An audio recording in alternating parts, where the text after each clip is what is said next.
Olá pessoal, tudo bem? Bem-vindos ao nosso canal ABC da Farmacologia. Meu nome é Edson Negreiros e hoje vamos estar falando sobre algo que é muito frequente, tanto nos estabelecimentos farmacêuticos quanto nos postos de saúde e demais congêneres relacionados com atendimento à população. Seria o uso de corticoide cronicamente. E aí surge uma pergunta: por que os corticoides aumentam a pressão arterial? Vamos lá então. Pois bem, como eu tinha dito, é muito comum nós nos depararmos com essa situação aqui.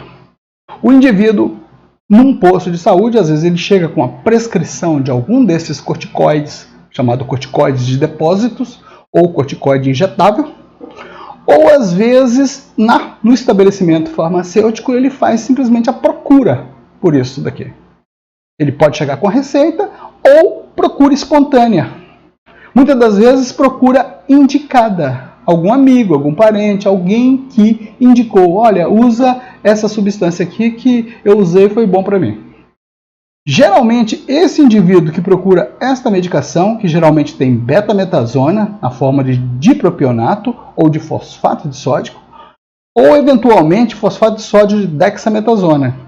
São, na verdade, corticoides de depósito. O que significa ser corticoide de depósito? São corticoides que, quando a gente faz a administração intramuscular, eles ficam depositados no músculo e são liberados para a corrente sanguínea gradativamente, todos os dias. Seria como se o indivíduo estivesse tomando um comprimido de corticoide por dia, durante 30 dias, que é aproximadamente o tempo de efeito de uma dessas injeções aqui. Então, geralmente, a procura espontânea. O paciente é portador de doença inflamatória crônica, geralmente doença articular, com muita frequência um paciente com artrite reumatoide ou com artrose, né? Geralmente é um paciente adulto e com muita frequência um indivíduo idoso, que geralmente faz esse tipo de procura. Ou ele vai fazer o uso pela primeira vez e provavelmente vai voltar para repetir isso, ou ele já usa isso mensalmente, está apenas procurando para reposição. Pois bem, vamos entender isso mais profundamente. Para entender como que os corticoides agem, vamos localizar isso daqui. Bom, no polo apical de cada rim, existe uma glândula que o nome já diz, suprarrenal, vai estar acima dos rins. Essa glândula suprarrenal apresenta uma porção cortical e uma porção central miolo ou medula. Aqui nessa medula são produzidos basicamente 80% do que é produzido aqui é adrenalina, 20% é noradrenalina. Por isso que essa glândula é chamada também de glândula adrenal, porque produz adrenalina. Na periferia desta glândula, eu vou chamar essa região de córtex, é a porção periférica. Aqui no córtex, que é o que interessa para a nossa aula de hoje, são produzidos basicamente a cortisona ou cortisol, a aldosterona, a progesterona e a testosterona, que é a dehidroepiandrostenediona. Observe que cortisona, aldosterona, progesterona, testosterona apresentam a mesma terminação, porque são substâncias químicas extremamente parecidas.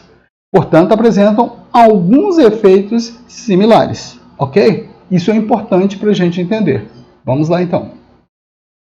Do ponto de vista químico, a molécula que vai dar origem à progesterona, à aldosterona, à cortisona e à testosterona nossa aqui é o colesterol. A partir do colesterol nós vamos produzir todas as outras. E observe, quimicamente, olha o tanto que se parece. Progesterona seria essa molécula aqui, a aldosterona, esta, a cortisona, essa aqui, e a testosterona, que seria esta. Observa que todas elas apresentam o mesmo arcabouço, que é o arcabouço dos 17 cetoesteroides. Estrutura ciclopentano-peridopenantrênica, ou seja, o arcabouço que vai dar origem aos nossos hormônios esteroides. São ésteres do colesterol. Por que eu estou falando isso? Para tentar te explicar exatamente por que acontece a hipertensão. Porque, estruturalmente, o Cortisol se parece com a aldosterona. Então, quando você está dando um corticoide, o corticoide pode manifestar efeitos tipo aldosterona. E é aí que nós vamos chegar nos efeitos de hipertensão. Vamos lá? Então, fica gravado. Cortisol é estruturalmente muito parecido com a aldosterona. Claro, são produzidos na mesma região e a substância de origem é a mesma, então são parecidos. Bom, vamos lá. O que seria um corticoide? Corticoide, aquelas caixinhas que nós falamos no começo lá. A beta-30, o diprospan, o decadron, ou seja, a betametasona, a dexametasona, a prednisona, prednisolona, todos são corticoides. O que significa a palavra corticoide? O sufixo oide significa cópia. Corticoide literalmente é uma cópia do cortisol. Se é uma cópia do cortisol, nós estamos dando um cortisol sintético para o indivíduo. Logo, nós estamos dando uma substância que se parece muito com a aldosterona, porque tem semelhança estrutural com a aldosterona. E é aí que está. Quando a gente faz aquela injeçãozinha de corticoide, nós estamos dando, na verdade, uma substância que vai produzir efeitos mineralocorticoides. São os efeitos da aldosterona.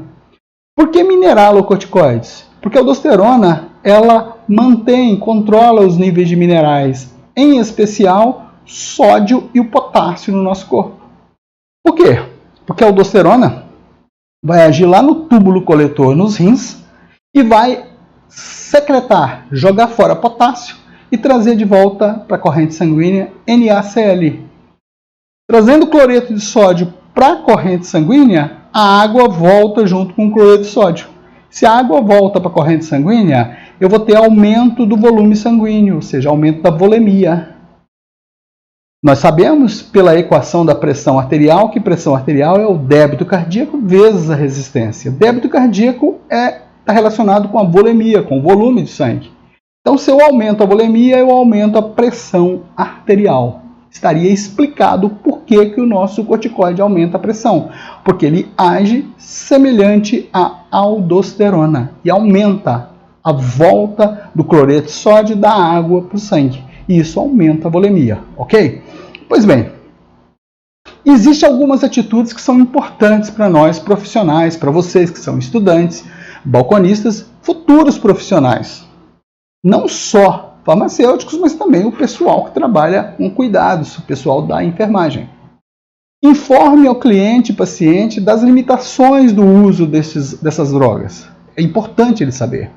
Avalie e acompanhe a pressão arterial do mesmo, porque não é que essas drogas podem aumentar a pressão, elas vão aumentar a pressão arterial. Acompanhe os medicamentos que o seu paciente, o indivíduo que está sob seus cuidados, usa correntemente. Seja proativo. Com isso, você vai fidelizar esse indivíduo, ganhar a confiança do mesmo e prestar uma atenção farmacológica de qualidade. Eu agradeço muito a sua atenção. Caso você tenha gostado desse vídeo, por gentileza, dê um like, assista os outros vídeos, inscreva-se no nosso canal, ative o sininho, para todas as vezes que o professor Edson postar um novo vídeo, você está sabendo, ok? Muito obrigado pela atenção dispensada.